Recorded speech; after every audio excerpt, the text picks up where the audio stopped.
Welcome to the EcoThink podcast. I'm Maia. And I'm Yuko. And this is the podcast where you join us on a dive into climate change and social justice issues through a STEAM lens. Each episode, we'll break down silos, build up amazement, and bring on action.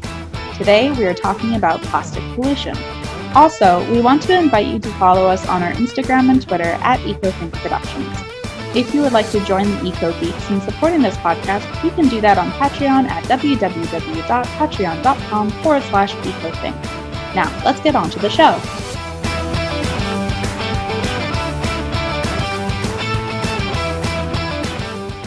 Hey, Yuko, how's it going? I'm good. How are you? Oh, doing good. Just hanging out. The lovely Sunday evening in the dark. I mean, it does get dark at 5 now in November? Yeah, well, and now we just dated the podcast. Hello, future listeners. That's right, we recorded this far in advance. Aren't you impressed? We're very productive people. Oh, yes, so productive. So today we were going to talk about plastic, is that right? Yes, I went down a bit of a rabbit hole this morning in preparation for our conversation. Well, I'm glad that you were finally able to pop back out of the rabbit hole. Did you say hi to the little white rabbit and the Mad Hatter? Oh, it was mad, all right. Oh my God, this topic is such a beast. Yeah. Oh my God. I just kept reading and watching videos and listening to people talk about plastics, and it's a never ending story. It kind of makes sense. I mean, if you think about all the different ways that we use plastic in our life, like I'm sitting here at my table in my living room and looking around, and I see at least 50 different places in this one room alone where there's a type of plastic. Yeah, and plastic, I feel like in 2020, plastic has kind of been demonized a lot, but plastic has been such an important invention in the history of humankind.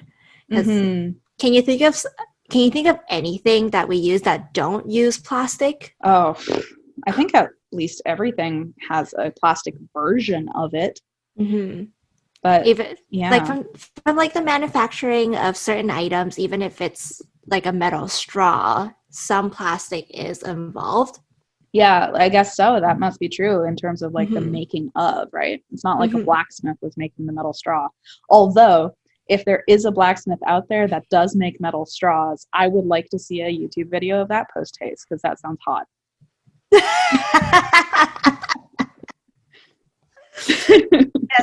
Yes, Maia. I promised weirdness, okay? That's all I'm bringing to the table is weirdness. Anyways, back to this beast of a topic. So how did you want to start then? Do you want to give a bit of a history of plastics? So the history of plastic, I want to release a mini-sode of it, because plastic has had such a interesting history and how it started and why it's so prevalent in our lives now. It's like I want to do a full mini-sode just focus on the history of plastic. Okay, we'll have to look forward to that. Yeah, but for now, I have a definition of what plastic means. So this is a definition from, I think this is the History of Science website. We'll link that below. Yeah, just so all of the listeners know, and this is going to be true for every episode of the EcoThink podcast, you'll be able to go to www.ecothink.com in order to find all of the transcripts of our episodes, and on the transcripts there will be a list of sources. So anything that Yuko says from here on out, she will reference some sources, but don't worry, Yuko, you don't have to worry about saying out the names of all of them, because I will do that for you in the transcripts at the end of the episode. Amazing. And are we using APA citation style? Oh God, I haven't decided that yet. My master's degree is using Harvard, so I might use that. But APA is the only acceptable style. We'll do an episode on citations. Fine. Oh God, can I say a hard no? I agree. Move on. I feel traumatized. Anyways. Back to a definition of plastic. So plastic, apparently, this is brand new information to me, but plastic is a word that originally meant pliable and easily shaped. Oh, from what language? Don't quote me on this, Greek or Latin. I will have to clarify that later. Yes, but the this classic is the Greek or Latin debate. Yes. Mm-hmm. But the word plastic, we use it to refer to basically synthetic polymers. So polymers are just like a long chain of carbons bonded together to make something really sturdy and pliable, like plastic. Okay. I can get more into how plastic is made in the mini-sode.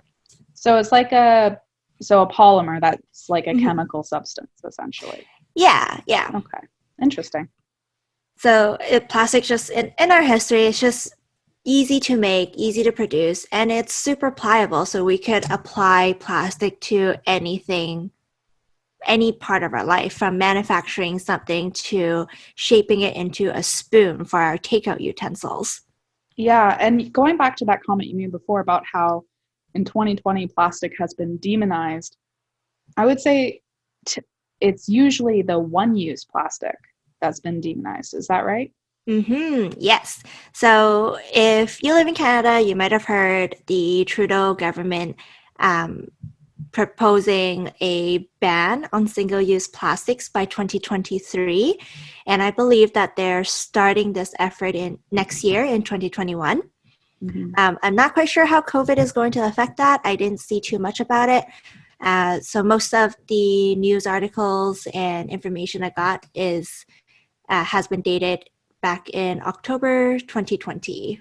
Interesting. Yeah, I think this episode will probably go up in March of 2021. So we'll do a little bit of an update before then to make sure that you guys have the most up-to-date information. But from the sounds of it, they're going forward with the plastic ban.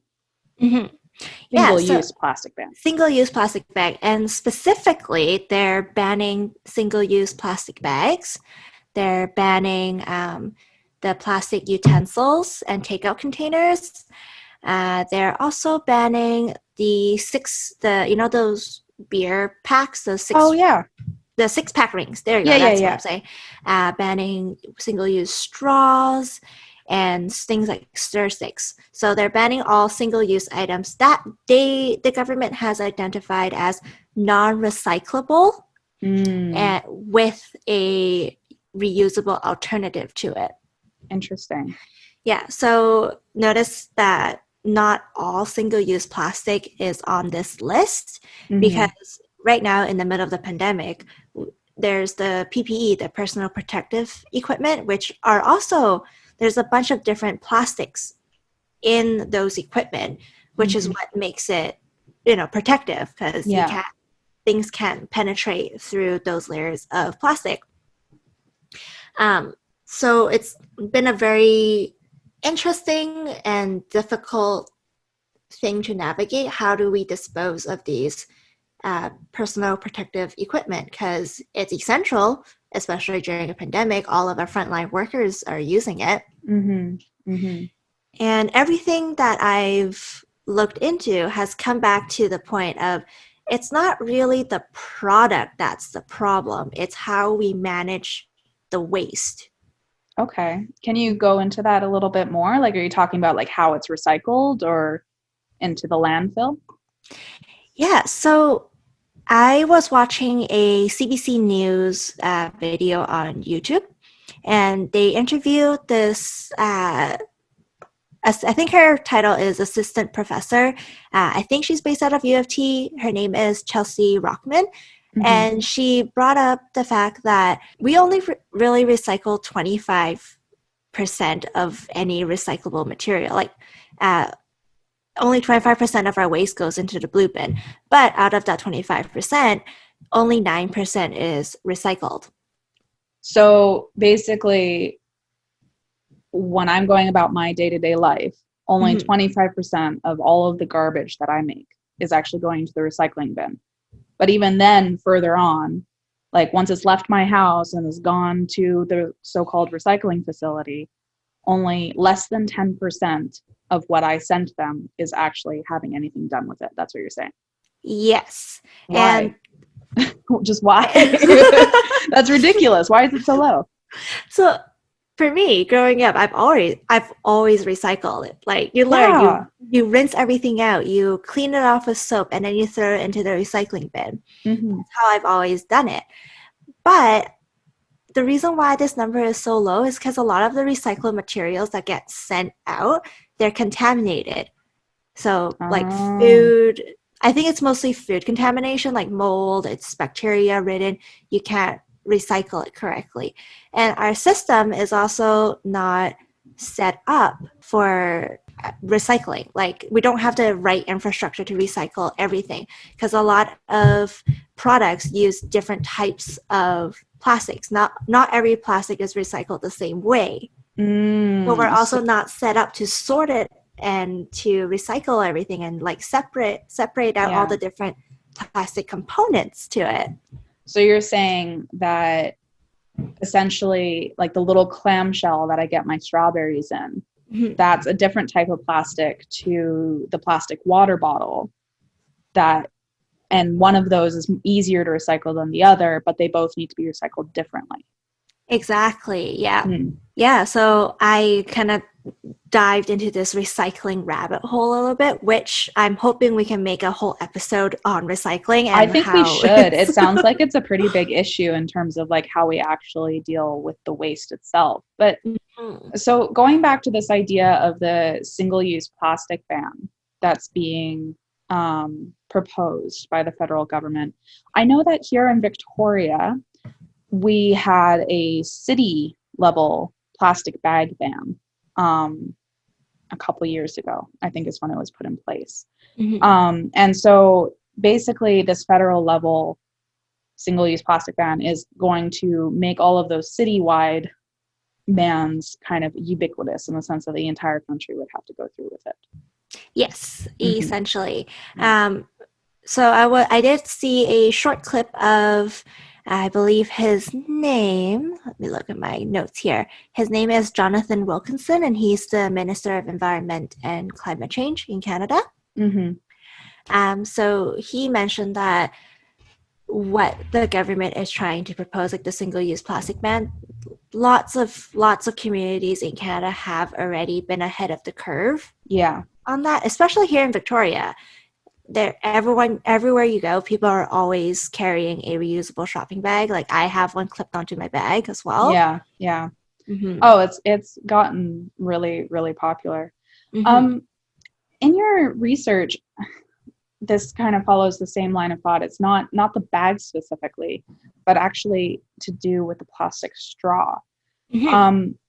Now, apologies to the people who do all of the hard work in actually moving this kind of stuff forward and having these difficult discussions. I don't remember your names. However, I do remember coming across a pretty important discussion about how this might affect people who actually need to use straws in terms of if they have a disability that requires them to use a straw in order to drink properly or to get sustenance in some way. Did you come across anything along those lines about how this single-use plastic ban might affect that particular use? I did not see anything specifically related to that topic. Mm. The only thing I really saw was, so the government did release the press statement and listed out specifically what they're banning first, which is the straw, the bags, the utensils, that kind of stuff. Mm-hmm. And they also made a note that said that they chose these items because they cannot be recycled with our current infrastructure, and there's alternatives for those. Okay. So for example, the straw argument, we have reusable straws. There's metal straws, there's glass straws now. There are alternatives. Mm-hmm. There's even silicone straws. Yeah, exactly. Yeah. So that's how the government identified it. And for me, I will see what happens if this actually works or if we actually see a change in the pollution out by our waterways or whatever. because these items that are on the list are actually items that we see very often polluting our waterways. Okay. Do you want to talk more about that? Yeah. So when I originally started doing my research, I actually looked into microplastics first because I know microplastic is a huge concern because before you go on, what is microplastic? Microplastics are any plastic pieces that are smaller than 5 millimeters. Okay. So this includes things like crafting beads or beads in your face wash or cosmetics. This also includes your fabric, synthetic fabric like nylon or, what's the other one? Polyester? Polyester, yeah. Because a lot of our clothing has plastic woven into it. That's the cheapest way to produce clothes. Yeah, I mean, polyester is actually made from the same kind of polymer material that you were talking about before. And so looking at microplastic, we also, for my job, we also teach kids about plankton. And if you don't know what plankton are essentially very, very tiny animals or algae matter in the ocean. And the plankton I'm specifically referring to is zooplankton, so microscopic living animals in the water. So this could be like baby krills or whatever. And these tiny microscopic organisms, they feed on anything that they can swallow. And there has been so many pictures out on the internet of just zooplankton with microplastic in their gut. And what happens with this is other animals like fish, they feed on the plankton and they essentially eat up all of those plastic bits that the plankton has in their gut. And then a bigger fish comes along to eat the smaller fish, and so on and so forth until the seafood lands on our plate, or we collect water from the lakes, like drinking water from the lakes, and we ingest those microplastics and we accumulate those plastic because, like all the other animals on this planet, we can't digest plastic.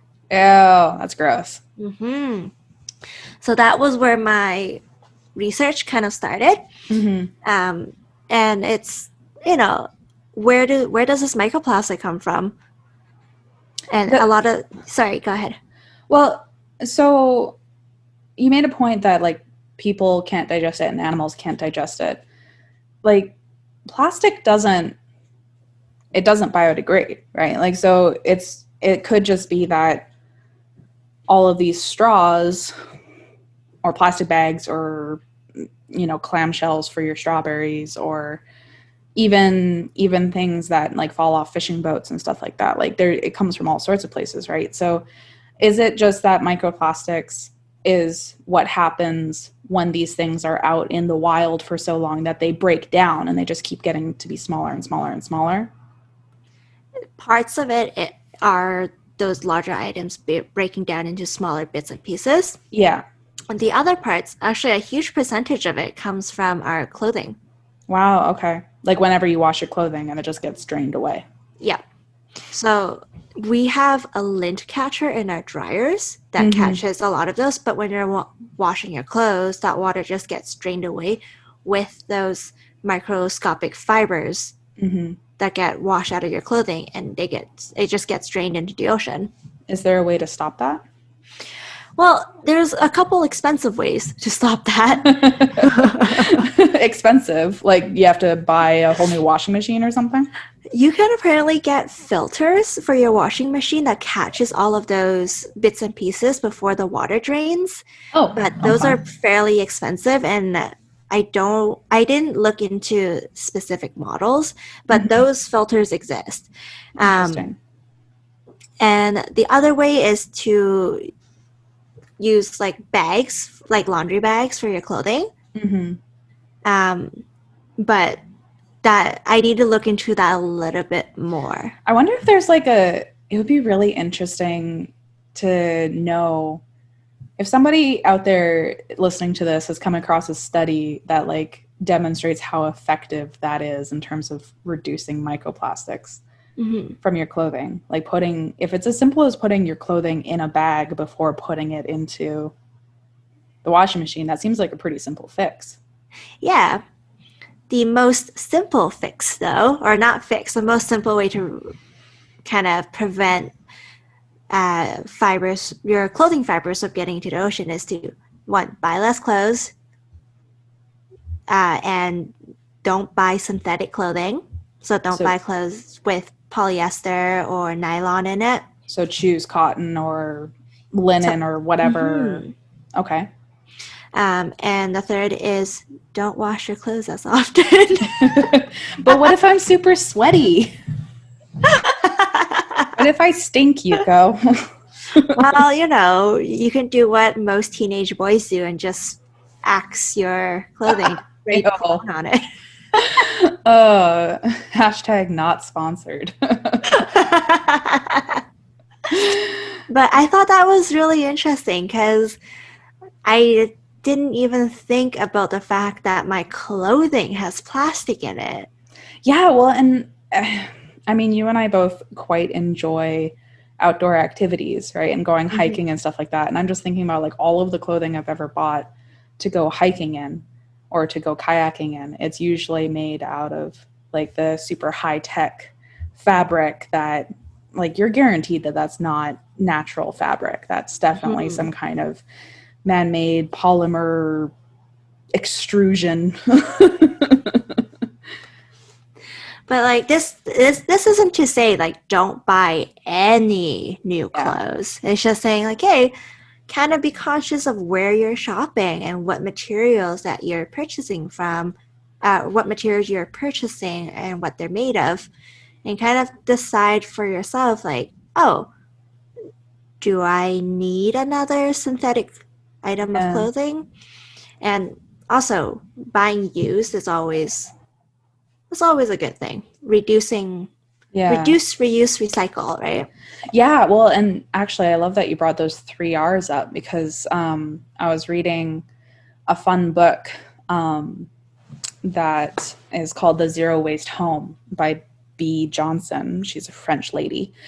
And she points out, she does a lot of interesting things in the book, and some of it I'm a little bit like not sure about, but a lot of it's really cool. One of the cool things is that she points out the recycle is the last R. It's not the first R. And yet we're taught, like you mentioned before at the beginning of this episode, Yuko, like you're taught to recycle everything as much as you can as a kid. Like they really got to us as kids, where in elementary school we were told like if you weren't putting stuff in the blue bin, you were bad. Yes. But unfortunately, I think what was missed out in all of that amazing, wonderful recycling education is that they missed out on the fact that a lot of the problem is a collective systemic issue. That it doesn't matter how many bits of plastic I, as a 10-year-old Maia, put into the blue bin. Unfortunately, even if every single person is cleaning their plastic as much as they can, it's not getting dealt with appropriately, and it's also being produced in a fashion that isn't possible to be dealt with appropriately, really, because there's so many different types. So just reminding myself that recycling is the last R. And I know that this episode is more about plastic and not about recycling, but I just wanted to touch on that. But there's reduce and there's reuse before recycling. And I mean, you can add R's before that too, if you want to. But just keeping that in mind, I think is an interesting point. 100%. And this actually brings me to the other really interesting concept I read about during my deep dive on the internet. There was an article on Science Daily called War on Plastic that was released fairly recently, October 23rd of this year. And the authors of this paper used some very strong language. Ooh, did they swear? No, not that kind of strong language. You got me so excited. It's like saying, We recommend masks versus masks are mandatory now. Oh, okay. So they used normal language. Fair enough. Yes. Wear your masks, kids. Yes. So the authors of the paper actually argued that the current discourse on plastic waste overshadowed the greater threats to the environment and society. Oh. And they pointed out that most of our society, so whether you're from Canada, the States, or the UK, wherever you are, we live in a throwaway culture. Yes. So even with a shift to a quote-unquote greener options, it doesn't really change the consumer habits. It doesn't really change the industry habits. Mm-hmm. We live in a throwaway culture. We use something where it's done or it's old or it's a single-use item, we throw it away. Yeah, we don't repair it. We don't regift it. Yeah. And then the last thing that they talked about was for effective environmental change, it should be motivated by sustainable consumer practices, policies, and product design. And this kind of ties back into the fact that, a lot of the items that are produced, they're mixed plastics. You can't really recycle mixed plastics. Mm-hmm. And it kind of pushes the responsibility to both the consumer and producer. So on the producer side, we should encourage them to think sustainably when they're producing packaging for a water bottle or for, even headphones. Yeah. And on the consumer side, it's the 3 R's: reduce, reuse, recycle. Like, can you buy this item and will it last you a long time? Or is this item a single-use item that you'll throw away? Mm-hmm. Or like take clothing, for example. Yeah. I'm going to bring up another really broad topic, fast fashion. Oh my God, that's a different episode entirely. No, but fast fashion essentially is like places like Forever 21, H&M, where they just pump out lots of clothing for a very low price because they're mass producing it. The material's cheap. Yeah. But they also don't last a very long time. You wear it a couple times and the clothing tears and then you throw it away. And that's pretty unsustainable consumer practice. Mm-hmm. So I thought everything kind of ties back into our behavior as human beings, our consumer behavior, and also like what systemic infrastructures are in place to help us sort our waste and to deal and manage our waste.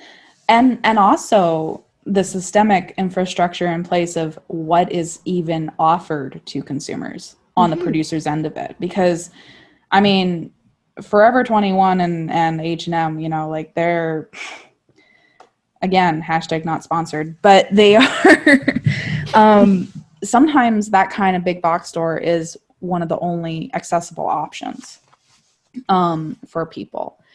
So the question of what is affordable and what is accessible to a person trying to just live their life, and why is it that these companies have gotten away with literally running away with the planet, essentially.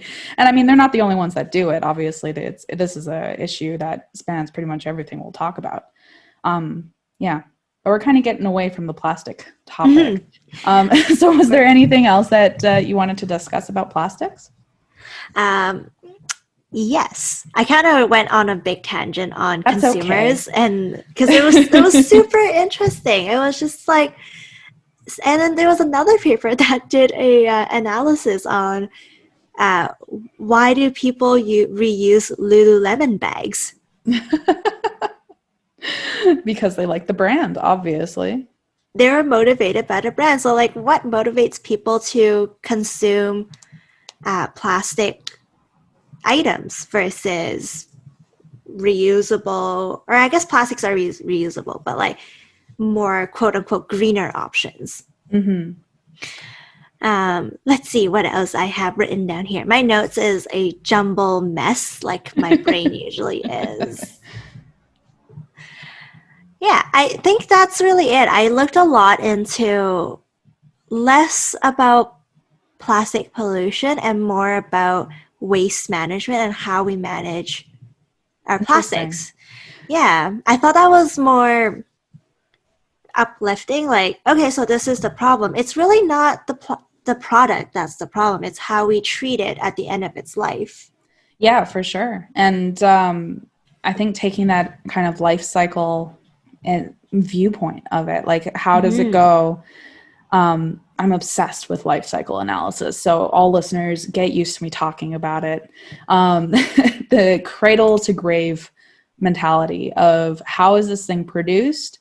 What steps and materials and et cetera is like put into the actual production of the item through to its consumption phase and use phase, all the way to its end of life stage. So whether that means that it is biodegradable in the sense that it returns to the earth, and I'm talking about the actually being able to return to the earth, not just, it says it's biodegradable plastic when we don't have the facilities for that. And so it's not, that's a whole other thing. But like it actually returns to the earth and it like could grow a plant out of it. It could compost itself. Or it could be broken down into its main components and then rebuilt into something new to be put back into the consumer stream. So like that kind of life cycle viewpoint of plastics is one that I'm really excited to keep our eye on as we go forward. Just because it's a big industry. It's huge. It makes so much money. The plastics industry is it's amazing. It's been thriving since its conception. Like how many industries can you say that about? You think about it. Yeah. Like really not that many. It's crazy. And I do have some numbers here that are kind of mind-boggling about how much at least Canada produces, like how much plastic we produce. Yeah.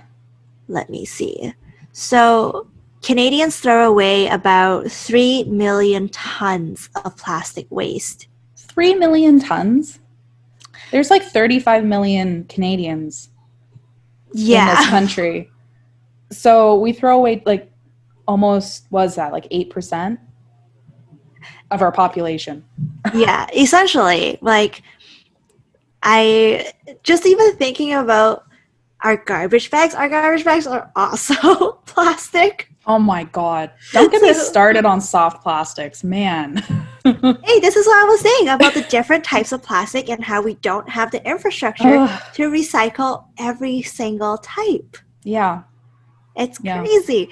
And 90% of all of the 3 million tons of plastic waste that we throw away makes their way into the environment in one way or in one form or another. Wow. That's disgusting. Yep. Oh my God. Okay. So as those are mind-boggling numbers, you've given us lots of facts about how plastics kind of act in our society. Please tell me that you have some kind of like uplifting action piece to make us feel good about the end of this podcast, because otherwise I'm going to go and have nightmares about a plastic monster. Oh my God. I still have nightmares about plastic monsters. I think as an individual, what we really can do is reduce our use and reliance on single-use plastic. That is, I think, a major thing is our own personal choices. And this is a really big picture thing. But I'm always thinking about how, as an individual, all we can really do at the moment is choose wisely on what we buy and what we use. So if you have the option of choosing a reusable straw over a single-use straw, choose the reusable option. If you have the option of when you're going grocery shopping and you're buying produce, if you have the option to not use a plastic bag to hold your produce, just do that. And wash your fruit instead. You're going to wash it anyway. That is true, yeah. And they do sell reusable baggies for produce. But if you're not in a position to really be very picky, do your best to reuse what you have. Use what you have, I think, is a very big takeaway from this. Use what you have. Reduce the amount of single-use items as much as possible. And the bigger picture, I actually saw this video. I think it was a Canadian network. It's called The Marketplace.